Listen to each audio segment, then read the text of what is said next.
Buenas tardes, mi nombre es Yasmín López y en este video les voy a hablar sobre la máscara y algunas representaciones artísticas desde diferentes periodos hasta llegar al Renacimiento. Iniciaremos con el periodo paleolítico, en donde, según cuenta la historia, en las cuevas se encontraban prototipos de máscaras, pero pues en realidad en esa época eran piedras que tenían como ojos, nariz y boca, y tomaban la representación de algún tipo de máscara. O se denominó en este periodo como una máscara. Como podemos ver en la imagen, yo realicé un prototipo de esta época con arcilla, ya que pues este elemento era el más similar o se asemeja al prototipo de la piedra.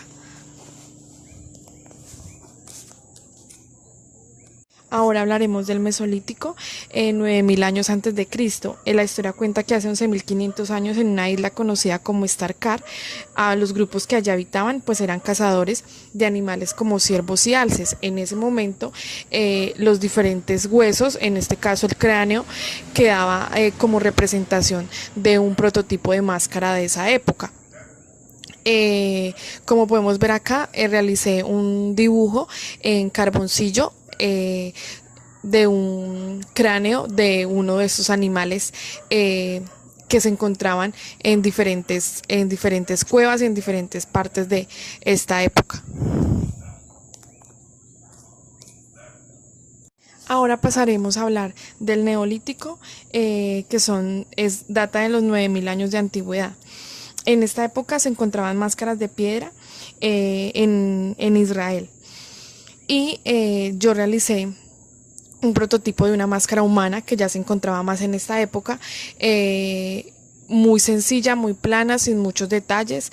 Tiene algún prototipo de huecos como para mirar, y así eran como se encontraban en esa época. La realicé en arcilla, ya que pues en esta época se trabajaba con piedra caliza.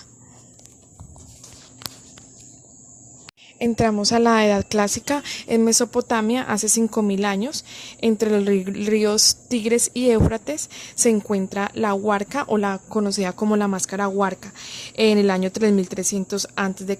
Es un rostro femenino que era realizado en piedra caliza. Se realizó un prototipo, un dibujo, que representa más o menos las máscaras de esa época, o la máscara más importante de esa época. Se usó lápices de colores para darle tonalidad muy parecida a la piedra caliza, que era la que se manejaba en esta época. Al pasar a Egipto, debemos tener en cuenta que como parte de la historia, ellos eran creyentes de la vida más allá de la muerte y elaboraban máscaras más sobre todo fúnebres, como para proteger los muertos del más allá. Usaban cartonaje, eran pintadas y usaban algodón. La máscara más representativa fue la de Tutankamón, que fue elaborada en oro entre 1354 y 1340. Como nos muestra la imagen, se realizó un prototipo de máscara similar, con algunos rasgos diferentes a las máscaras egipcias, y se dio diferentes colores, sobre todo el dorado, ya que se usaba mucho el oro. Al entrar a Grecia, en el 600 y 200 a.C., se encuentran los estilos de máscaras griegas de teatro, de diferentes estilos. Entre uno de esos estilos encontramos la representación de las máscaras cómicas, que eran asociadas al amor, al desamor, a la pérdida, y como su nombre lo indica, pues eran graciosas. En este caso se hizo un prototipo de máscara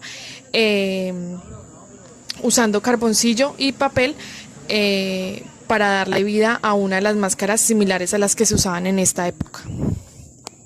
En el periodo de Roma y en el románico, ya las máscaras tenían mucho más detalle, eran más elaboradas y tenían características del personaje al que se representaba, o fuera niño, señora o algún tipo de animal.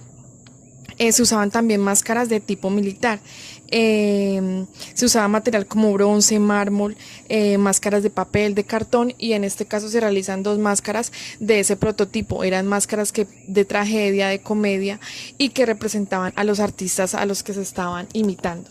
En el periodo gótico, las máscaras más representativas fueron la máscara de Gorgona. Dicen que cuenta la historia que alejaban los peligros y eran usadas en los escudos de los soldados con este mismo fin. Eran pintadas y dibujadas o esculpidas en diferentes lugares. Aquí tomamos un ejemplo, una representación de un prototipo de máscara de esta época.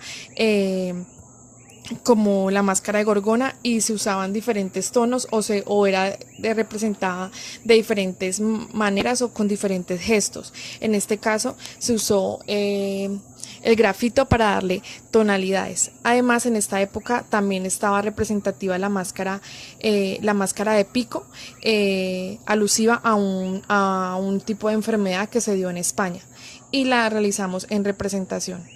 Al llegar al Renacimiento, las máscaras venecianas eran de diferentes estilos, se usó papel maché para realizarlas, eran de diseños simples y sus decoraciones, algunas eran llamativas y otras eran más sencillas, tenían prototipos de función simbólica.